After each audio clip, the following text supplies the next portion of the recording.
Hello everyone, continue करते हैं exercise 6.1। So question number 3 तक कंप्लीट कर लिया था। अब क्वेश्चन 4 करेंगे। सो क्वेश्चन 4 ही यहाँ पे मैं ये फिगर गिवन है 6.16 एंड हमसे बोला गया है कि जो x प्लस वाई है वो हमारा इक्वल है w प्लस जेड के। हमें प्रूफ करना है कि जो ए ओ बी है, ए ओ बी, ये हमारे पास क्या है, एक लाइन है। ये चीज़ हमें यहाँ पर प्रूफ करनी है। सो देखो हम इसको कैसे प्रूफ करेंगे। जब भी हमें कुछ ऐसी लाइन प्रूफ करनी होती है तो हम क्या कहते हैं कि जैसे कि यहाँ पे मेरे पास एंगल आप देख सकते हो, ये वाली मेरे पास लाइन है। इस वाली लाइन पर आप एंगल देखो कि कौन कौन से एंगल है। एक तो x प्लस वाई है ना, x प्लस वाई है, और w प्लस जेड इसी वाली लाइन पर, ए ओ बी लाइन पर लाई कर रहा है। सो अगर मैं ये प्रूफ कर देती हूँ कि x प्लस वाई जो है वो मेरा 180 डिग्री के इक्वल है, तो यहाँ से प्रूफ हो जाएगा। क्यों? क्योंकि हम क्या कहते हैं कि तब भी हमारे पास कोई भी लाइन होती है और वो हमारा 180 डिग्री का एंगल बना रही होती है, तो वो हमारा क्या बना रहा होता है, लीनियर पेयर बन जाता है ना। तो लीनियर पेयर बन कब सकता है, 180 डिग्री का एंगल बन कब सकता है, तब वो हमारी क्या होती है, एक लाइन होती है ना। उस लाइन पर ही तो हमारा 180 डिग्री का एंगल बनता है, तभी तो हम लीनियर पेयर कहते हैं। तो इसीलिए या तो अगर मैं ये प्रूफ कर दूं कि x प्लस वाई मेरा 180 डिग्री के इक्वल है, या मैं ये प्रूफ कर दूं कि w प्लस जेड मेरा 180 डिग्री के इक्वल है। क्यों? क्योंकि ये जो चारों के चारों एंगल्स है वो हमारे इसी वाली लाइन पर ही तो लाई कर रहे हैं, और हमें क्वेश्चन में ये चीज़ गिवन भी है कि जो x प्लस वाई है वो w प्लस जेड के इक्वल है। यानी कि आप चाहो तो इसे कर दो या फिर इसे कर दो, बात तो एक ही है ना, क्योंकि ये दोनों क्या हमारे पास इक्वल है। सो अगर मुझे प्रूफ करना है कि ए ओ बी मेरे पास लाइन है, तो मैं क्या प्रूफ करूंगी कि मेरे पास जो x प्लस वाई है वो किसके इक्वल है, 180 डिग्री के इक्वल है। ठीक है, तो वहाँ से हम कह देंगे कि लीनियर पेयर से ये हमारा क्या हो गया, हमने ये प्रूफ कर दिया कि ए ओ बी हमारे पास एक लाइन है। अब इसको करना कैसे है। ओके, तो ये हमें गिवन है, ये चीज़ हमें यहाँ पे प्रूफ करना है। फिगर हमें कुछ इस तरीके से गिवन है। अब आप ध्यान से देखो, x plus Y plus Z and plus w, ये सारे के सारे एंगल्स पूरा कंप्लीट सर्कल बना रहे हैं। एंड जो पूरा कंप्लीट सर्कल होता है वो हमारा किसके इक्वल होता है, 360 डिग्री के इक्वल होता है। एम आई राइट? सो क्या मैं यहाँ पर ऐसे लिख सकती हूँ कि x प्लस वाई, ठीक है, एंड प्लस में w प्लस में जेड, ये हमारा पूरा कंप्लीट सर्कल बना रहे हैं। कंप्लीट सर्कल बनाने का मतलब है कि पूरे कंप्लीट सर्कल का जो एंगल होता है वो किसके इक्वल होता है, 360 डिग्री के इक्वल होता है। ठीक है, ओके। अब मुझे क्वेश्चन में क्या गिवन है, मुझे क्वेश्चन में यहाँ पे गिवन है कि जो x प्लस वाई है वो मेरा इक्वल है w प्लस जेड के। ठीक है, ये चीज़ मेरे क्वेश्चन में गिवन है, यानी कि मैं w प्लस जेड की प्लेस पर x प्लस वाई पुट कर सकती हूँ। तो x प्लस वाई तो इसको as it is x plus Y plus है, और w प्लस जेड की प्लेस पर मैं यहाँ पर x प्लस में y पुट कर देती हूँ, तो ये मेरा किसके इक्वल हो गया, 360 डिग्री के इक्वल हो गया। ठीक है, अब आप यहाँ पे देखो, ये मेरे पास हो जाएगा 2x प्लस में 2y is equal to 360 degree. ठीक है, अब यहाँ से मैं 2 को कॉमन ले सकती हूँ, तो क्या हो जाएगा, x plus Y is equal to 360 degree. ठीक है, अब x प्लस वाई और 360 को 2 से डिवाइड कर देंगे, इधर मल्टीप्लाई और इधर आके डिवाइड, तो मेरे पास क्या आ जाएगा, यहाँ पर 180 डिग्री आ जाएगा। तो यानी कि मैंने यहाँ पे प्रूफ कर दिया कि x प्लस वाई जो है वो मेरा 180 डिग्री के इक्वल है। यानी कि इससे हमें क्या पता चला कि x plus Y is forming a linear pair, है ना। क्योंकि भाई ये दोनों एंगल अगर मेरे 180 डिग्री के इक्वल है तो इसका मतलब क्या है कि मेरा क्या बना रहे हैं, लीनियर पेयर फॉर्म बन रहे। तो यहाँ से हमने प्रूफ कर दिया कि ए ओ बी मेरे पास क्या है, एक लाइन है। ठीक है, सो ये हो जाएगा question number 4। Question 5 is in figure 6.17। यहाँ पे मैं फिगर गिवन है, P O Q is a line. P O Q हमारे पास एक लाइन है, ray O R is perpendicular to line P Q. O R ray जो है वो परपेंडिकुलर, परपेंडिकुलर का मतलब होता है कि वो 90 डिग्री है। ठीक है, किस वाली लाइन के, पी क्यू लाइन के। ओ एस इज अनदर रे, ओ एस एक हमारे पास एक दूसरी रे है, line between rays O P and O R, जो कि ओ पी और ओ आर के बीच में लाई कर रही है ना। देखो, ये ओ पी है, ये ओ आर है, और इनके बीच में क्या है, मेरे पास ओ एस है। ठीक है, तो यहाँ पे हमें प्रूफ करना है दिस वन कि जो angle R O S, R O S, यानी कि ये वाला जो मेरे पास एंगल है वो मेरा किसके इक्वल है, half of angle Q O S minus के पी ओ एस, इसके इक्वल है। ठीक है, प्रूव करना है यहाँ पे कि ये वाला जो एंगल दिस वन, ये वाला जो एंगल है वो मेरा half of Q O S, Q O S कौन सा होगा, ये पूरा बड़ा वाला एंगल, इसके माइनस में एंगल पी ओ एस इसके इक्वल है। ठीक है, ये चीज़ मुझे यहाँ पर प्रूव करनी है। तो कैसे करेंगे, देखो अब हमारे पास जो एंगल पी ओ एस है और एंगल एस ओ आर है और एंगल आर ओ क्यू है, ये सब मेरे पास एक लाइन में लाई कर रहे हैं, यानी कि तीनों का जो सम होगा वो 180 डिग्री के इक्वल होगा लीनियर पेयर से। और हमें ये गिवन भी है कि पी क्यू जो है वो हमारे पास क्या है, एक लाइन है। ठीक है, पी ओ क्यू हमारे पास लाइन है, वो चीज़ हमें यहाँ पर गिवन है। तो हम यहाँ से कह सकते हैं कि angle P O S plus में angle S O R plus में एंगल आर ओ क्यू, ये हमारा 180 डिग्री के इक्वल होगा। रीज़न क्या है कि हमारा लीनियर पेयर बना रहा है। ठीक है, ओके। अब यहाँ से angle P O S and plus में angle S O R plus में अब आर ओ क्यू क्या है हमारा 90 डिग्री, तो अभी मैं 90 पुट कर दूँ, 90 इज इक्वल टू 180 डिग्री, ऐसे कर सकते हैं। अब यहाँ से हमें प्रूफ क्या करना है, यहाँ पे आर ओ एस है ना, यहाँ पे हमें क्या चाहिए आर ओ एस, तो एस ओ आर हो या फिर आर ओ एस हो, बात तो एक है, तो इसको मैं आर ओ एस लिख सकती हूँ।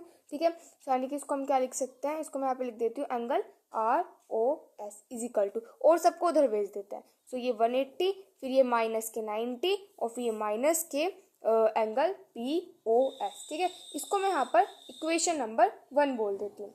ओके, अब मेरे पास यहाँ पे आप ध्यान से देखो एक एंगल क्यू ओ एस यानी कि ये पूरा बड़ा वाला एंगल। ठीक है, इस वाले एंगल, तो जो मेरे पास एंगल क्यू ओ एस है उसको मैं क्या लिख सकती हूँ, क्या उसको मैं ऐसे लिख दूँ, angle R O S plus में एंगल आर ओ क्यू, ऐसे लिख सकते हैं। देखो मैंने क्या लिखा, आर ओ एस यानी कि पूरा का पूरा जो एंगल है वो मेरे दो एंगल से मिलकर बना हुआ है, एक तो इस वाले से और एक इस वाले से, है ना, ऐसे लिख सकते हैं इसको। तो मैंने यहाँ पे इसको ऐसा लिख दिया। ठीक है, सो अब यहाँ से देखो, अब यहाँ से भी मैं क्या करती हूँ अपने जो, क्योंकि यहाँ पे मैं आर ओ एस चाहिए ना, तो यहाँ से मैं एंगल आर ओ एस की वैल्यू जो है वो यहाँ से फाइंड कर लेती हूँ। कैसे, देखो अब ये मेरे पास ये एंगल आर ओ एस है, तो ये मेरे किसके इक्वल हो जाएगा, angle Q O S minus के 90 डिग्री। 90 कहाँ से आया, आर ओ क्यू, मेरे पास 90 है तो वो मैंने यहाँ पे पुट कर दिया। कैसे किया, देखो दोबारा से बता देती हूँ यहाँ पे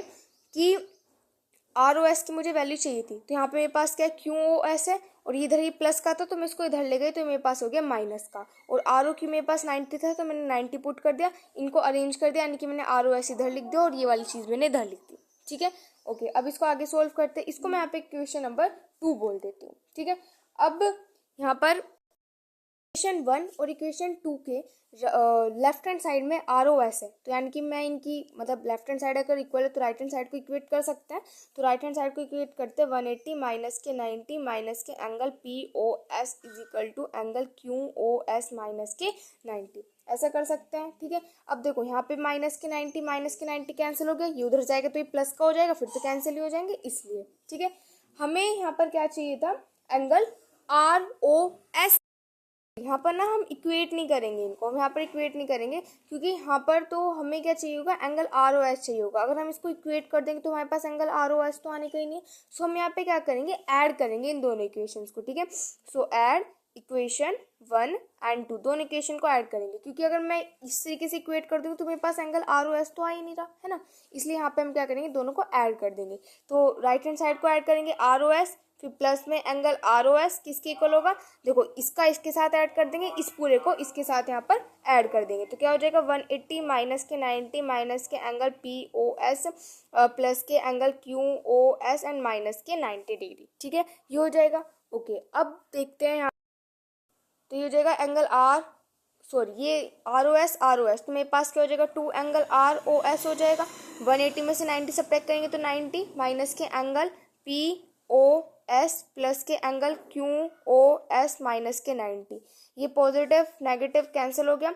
सो 2 एंगल आर ओ एस मेरा किसके इक्वल आ गया, angle Q O S minus के एंगल पी ओ एस, ऐसा करके इसको लिख सकते हैं। मुझे तो यहाँ से एंगल आर ओ एस चाहिए, सो ये इधर इसके साथ मल्टीप्लाई हो रहा है, इधर आके क्या हो जाएगा, डिवाइड हो जाएगा, और ये angle Q O S minus के एंगल पी ओ एस हो जाएगा। ठीक है। और ये तो मुझे यहाँ पे प्रूफ करना था, तो हम यहाँ पे लिख देंगे हैज़ प्रूव्ड। सो ये हो जाएगा question number 5। Question number 6 is, it is given that angle XYZ is 64 and XY is produced to point P. Draw a figure from the given information. If ray YQ bisect angle ZYP, find angle XYQ and reflects angle QYP.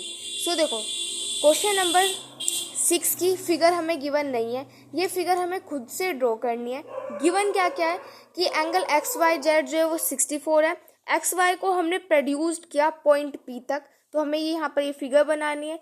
Y Q एक रे है जो कि bisect कर रही है, bisect का मतलब होता है दो इक्वल पार्ट्स में डिवाइड करना।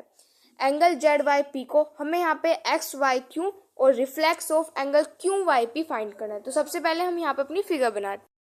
जो जो गिवन है ना उसी का यूज करके हम फिगर बनाएंगे। हमें क्या गिवन है कि एक्स वाई जेड जो 64 डिग्री है, ठीक है। तो देखो यहाँ पर एक्स वाई जेड, ठीक है, इसको मैं एक्स बोल देती हूँ, इसको वाई, इसको जेड, ठीक है। एक्स वाई जेड जो है वो मेरा किसके इक्वल है, 64 डिग्री के इक्वल है। ये मुझे गिवन है। X Y is produce to point P, X Y को प्रोड्यूस करने का मतलब होता है बढ़ाना, तो यानी कि एक्स वाई है इसको प्रोड्यूस कर दिया कहाँ तक, पॉइंट पी तक, ठीक है। ये समझ में आया।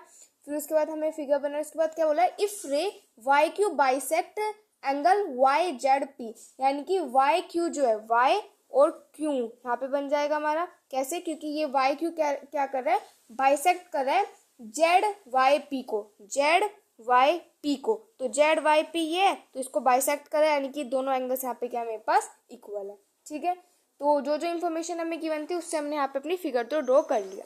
अब हमें यहाँ पे क्या फाइंड करना है, एक्स वाई क्यू, तो एक्स वाई क्यू, तो एक्स वाई क्यू हमें फाइंड करना है, यानी कि दिस वन एंगल हमें यहाँ पे फाइंड करना है। और क्या फाइंड करना है, क्यू वाई पी, तो क्यू वाई पी ये वाला एंगल हमें यहाँ पे फाइंड करना है। ये वाला मतलब इसका रिफ्लेक्स फाइंड करना है, तो यानी कि सबसे पहले हम ये वाला एंगल फाइंड करेंगे। और रिफ्लेक्स कैसे फाइंड करते हैं, जो भी हमारे पास ये आएगा उसमें 360 में से उसको हम क्या कर देंगे, सबट्रैक्ट कर देंगे, तो हमारे पास रिफ्लेक्स भी आ जाएगा, ठीक है। तो चलो यहाँ पे मैं क्या करती हूँ, नेमिंग दे देते हैं। जैसे कि इसको मैं यहाँ पे 1 बोल देती हूँ, इसको मैं यहाँ पर 2 बोल देती हूँ, ठीक है। अब करते हैं, तो यहाँ पे angle 1 plus angle 2 plus angle X Y Z is equal to 180 degree, ऐसा लिख सकते हैं। देखो एंगल 1 एंगल 2 और हमारे पास एक्स वाई पी, ये तीनों के तीनों एंगल्स हमारी लाइन पर लाई कर रहे हैं, सो 180 डिग्री लिख सकते हैं। रीजन भी लिखना पड़ेगा आपको, किसकी वजह से हमने लिखा है, ये लीनियर पेयर की वजह से यहाँ पे हमने ऐसा लिखा। ओके, अब मैंने क्या कहा था कि वाई क्यू क्या कर रहा है, वो इस वाले एंगल को बाइसेक्ट कर रहा है, तो यानी कि दोनों एंगल्स इक्वल होंगे, यानी मेरे पास एंगल 1 इक्वल होगा एंगल 2 के, ठीक है। तो यानी कि मैं यहाँ पर एंगल 1 को एंगल 2 ही लिख लूँ, ठीक है। प्लस में यहाँ पे एंगल 2 प्लस में एक्स वाई जेड किसके इक्वल गिवन है, 64 के इक्वल, तो 64 इज इक्वल टू क्या हो जाएगा मेरे पास, 180 डिग्री। रीजन लिखना पड़ेगा कि एंगल 1 जो है वो मेरा एंगल 2 के इक्वल है। बाइसेक्ट का मतलब यही होता है कि वो इक्वल पार्ट्स में उसको कट कर रहा है, ठीक है। उसके बाद यहाँ पे ऐड कर देंगे, तो 2 एंगल 2 प्लस में 64 इज इक्वल टू 180 डिग्री हो जाएगा, ठीक है। तो 2 angle 2 is equal to 180 degree minus के 64 हो गया, तो ये हो जाएगा 2 एंगल 2 इज इक्वल टू 180 में से 64 सब्ट्रैक्ट करेंगे तो 116 आ जाएगा। यहाँ से angle 2 is equal to 116 and divided by 2, तो ये मेरे पास यहाँ से कितना आ जाएगा, डेट इज 58, ठीक है। यहाँ से मेरे पास एंगल 2 तो आ गया, डेट इज 58। तो एक तो मुझे ये वाला भी तो एंगल फाइंड करना था, तो ये तो मेरे पास आ गया, डेट इज 58। यहाँ पर एंगल फाइंड करना वाई क्यू है ना, तो एक्स वाई क्यू यानी कि पूरा ये जो पूरा एंगल है ना, ये वाला हमें यहाँ पे फाइंड करना था। तो एंगल 2 तो अभी मैंने फाइंड किया और 58, और ये वाला एंगल मुझे यहाँ पे गिवन ही है, तो यानी कि मैं यहाँ से क्या लिख सकती हूँ कि मेरे पास जो एंगल एक्स वाई क्यू होगा वो किसके इक्वल होगा, angle X Y Z plus में एंगल 2। देखो ये पूरा का पूरा जो कंप्लीट एंगल होगा ये इस वाले एंगल और इस वाले एंगल का सम ही तो होगा, ठीक है। तो एक्स वाई क्यू, तो देखो अभी यहाँ पे हमने फाइंड एक्स वाई जेड तो हमें गिवन है कि वो हमारा 64 के इक्वल है, और एंगल 2 अभी हमने फाइंड किया था जो कि हमारे पास आया था 58, ठीक है। सो इनको यहाँ से ऐड कर देंगे तो हमारे पास एक्स वाई क्यू आ जाएगा 122।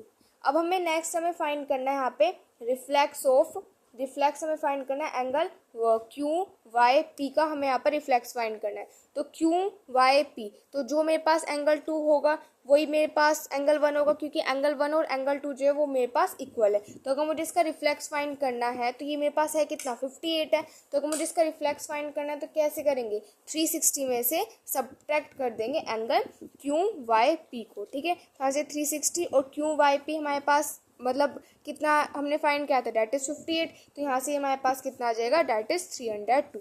ठीक है, सो ये हो जाएगा यहाँ पे क्वेश्चन नंबर 6।